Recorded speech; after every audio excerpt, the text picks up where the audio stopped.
বাংলাদেশ নারী ফুটবলে যেন চলছে গোল উৎসবের ধারা। সাফ অনূর্ধ্ব-20 চ্যাম্পিয়নশিপের উদ্বোধনী ম্যাচেই শ্রীলঙ্কাকে ৯-১ গোলের বড় ব্যবধানে উড়িয়ে দিয়েছে লাল সবুজের মেয়েরা।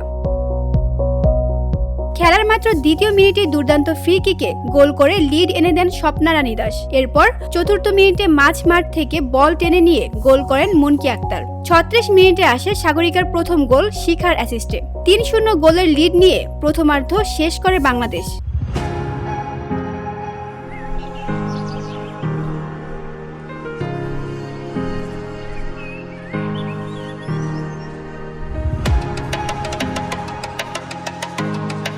দ্বিতীয়ার্ধে মাঠে নামে আরও আগ্রাসী বাংলাদেশ। শুরুতেই ৩ মিনিটে পরপর গোল করে মুনকি ও শিখা। ৫২ মিনিটে একক নৈপুণ্য সাগরিকা করেন নিজের দ্বিতীয় গোল।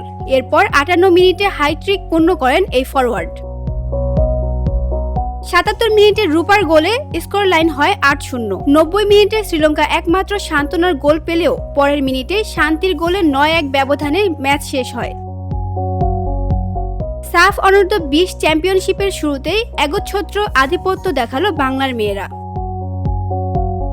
VOD Bangla news desk.